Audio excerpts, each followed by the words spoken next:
Very good morning students. Maths dictionary class में आपका स्वागत है। पिछला हम एक पार्ट आपका 10th के लिए बना चुके हैं रियल नंबर का।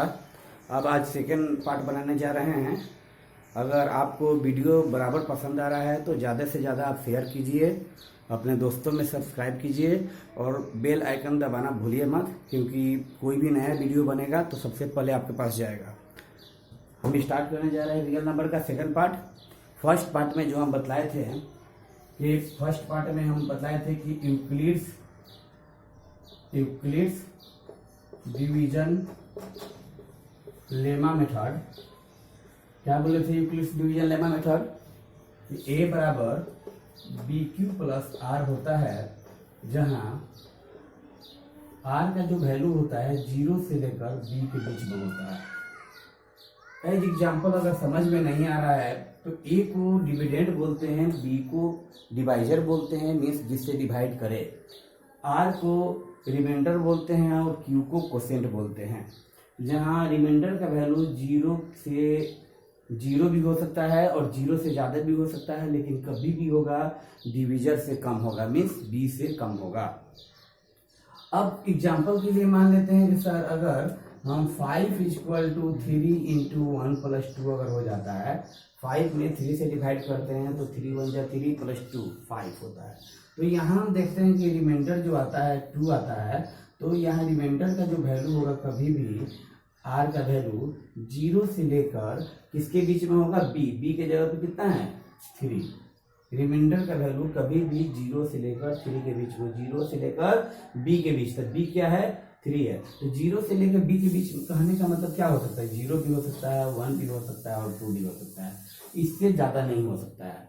यहाँ जो हम लिखवाए हैं कि आर का वैल्यू 0 से लेकर बी तक होगा, बी नहीं होगा, बी से पहले तक हो सकता है, तो इसका मतलब यही हुआ। अब हम लोग क्वेश्चन से क्लियर करते हैं। एनसीईआरटी में कुछ इस पे क्वेश्चन है जो हमको एचसीएफ भी पूछा जाता है और कुछ प्रूफ भी पूछा जाता है। पहला हम एचसीएफ निकालना सिखाते हैं यूक्लिड्स डिवीजन लेमा मेथड से, फिर इसके बाद हम इसी मेथड से प्रूफ भी करेंगे, जो कि हर साल सीबीएसई बोर्ड में एक क्वेश्चन डिवीजन लेमा मेथड से एचसीएफ का पूछा जाता है और दूसरा क्वेश्चन हम लोगों को ये प्रूफ वाला पूछा जाता है, जो एक्सरसाइज 1.1 का फर्स्ट नंबर क्वेश्चन है एंड सेकेंड नंबर क्वेश्चन है। चलिए अब स्टार्ट करते हैं इसको।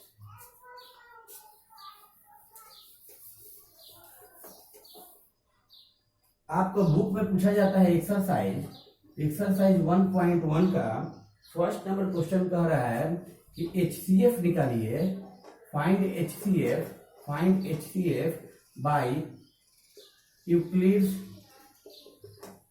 डिवीजन लेमा बोलिए या एल्गोरिथम बोलिए। यूक्लिड्स डिवीजन एल्गोरिथम किसका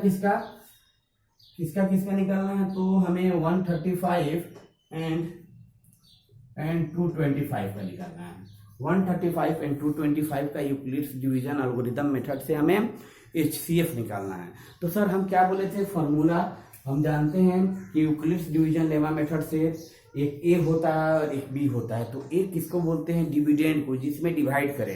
तो कभी भी डिविडेंड होगा ज्यादा होता है डिवाइजर से, तो इस दोनों नंबर में जो ज्यादा है उसको हम लोग क्या बोलेंगे? डिविडेंड बोलेंगे। मीन्स एक ये हो गया 225 ए और ये 135 है, ये क्या हो गया? बी हो गया। तो यहां से एक क्लियर हो गया। हेयर ए = 225 एंड बी = 135, क्योंकि क्या बोले हैं? ए डिविडेंड होता है, डिविडेंड सबसे बड़ा होता है। दोनों नंबर में ज्यादा कौन है? वो 225 को ए मान लिए हैं, बी वो 135 है। अब इसके बाद यूक्लिड्स डिवीजन लेमा मेथड से क्या बोलते हैं? तो by Euclid's division lemma method से क्या बोला जाता है? ए बराबर बी क्यू प्लस आर। ए बराबर बी क्यू प्लस आर होता है, जहां आर का वैल्यू है सर 0 से लेकर मेरा बी के बीच में होगा, ये हम जानते हैं।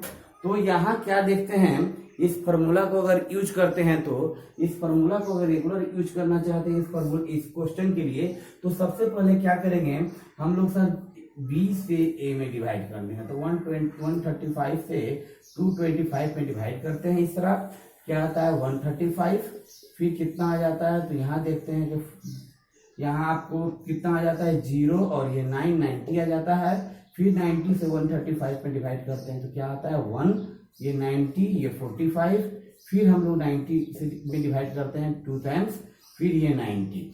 ये सर हम तब तक डिवाइड करते हैं जब तक कि मेरा रिमाइंडर 0 ना आ जाए, जब तक कि मेरा रिमाइंडर 0 ना आ जाए, और इसी को इस मेथड पे बैठा देते हैं हम कब तक, जब तक कि रिमाइंडर का वैल्यू मेरा 0 ना आ जाए। तो सर इस मेथड के यूज जब करते हैं तो ये तो मेथड हम लिखना सिखा दिए, अब ये मेथड लिखने की जरूरत नहीं है, हम लोग क्या लिख देते हैं इसके बाद कि हम लोग a बराबर बी क्यू प्लस आर जो होता है, तो यहाँ हम लोग जानते हैं कि a बराबर बी क्यू प्लस आर होता है।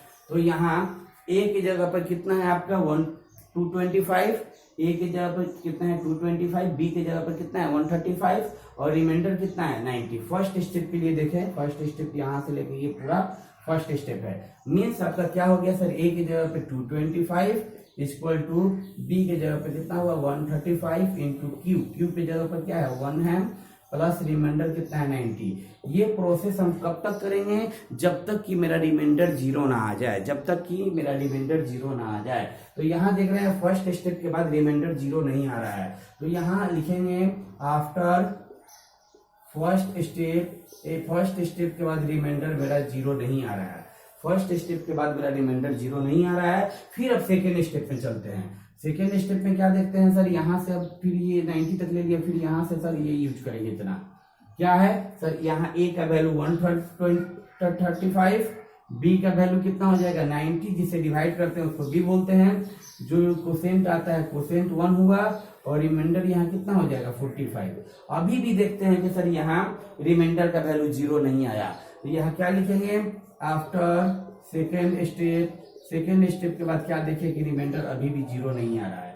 ये प्रोसेस तब तक चलता जाएगा जब तक कि रिमाइंडर 0 ना आ जाए। अब सर इसके बाद क्या देखें कि रिमाइंडर अभी भी 0 नहीं है, तो अब क्या करेंगे थर्ड स्टेप में, फिर यहाँ से सर अब देखते हैं थर्ड स्टेप यहाँ से स्टार्ट हो जाता है। कैसे क्या लिखेंगे, मीन्स a का वैल्यू 90 इक्वल टू b का वैल्यू 45 इंटू क्यू का वैल्यू 2 प्लस रिमाइंडर यहाँ कितना आ गया कुछ भी नहीं है तो 0।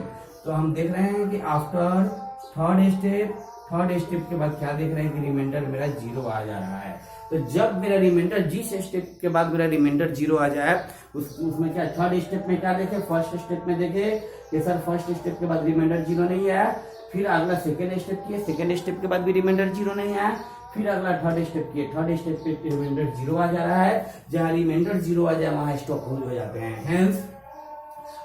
हेंस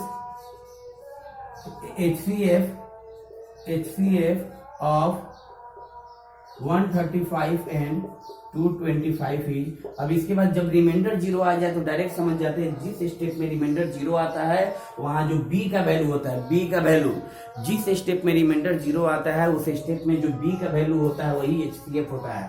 तो यहाँ b की जगह पर क्या है, ये b की जगह पर 45 दिख रहा है, मीन्स HCF कितना हो जाएगा आपका 45।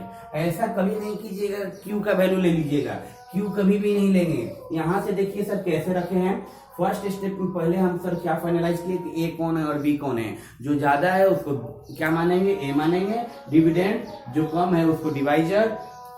एक साइड डिवाइड करके देख लेंगे 135 में 225 से 1 टाइम्स 135 रिमाइंडर 90 बचा। अब इसी को लिख लिए फर्स्ट स्टेप में, ये फर्स्ट स्टेप हो गया। क्या लिखे फर्स्ट स्टेप में 225 यहाँ से equal to 135 into 1 plus remainder 90। First step यहाँ कंप्लीट। क्या देख रहे हैं कि यहाँ रिमाइंडर 0 नहीं हो रहा है, तो अब सेकेंड स्टेप में क्या, सेकेंड स्टेप यहाँ से सर इसके बाद ये सेकेंड स्टेप स्टार्ट हो गया। सेकेंड स्टेप में क्या होगा 135 इक्वल टू 90 इंटू 1 प्लस 45। अब सेकेंड स्टेप में भी देख लिए कि रिमाइंडर 0 आ रहा है, 0 नहीं आ रहा है, तो सेकेंड स्टेप के बाद फिर ये थर्ड स्टेप में आ गए।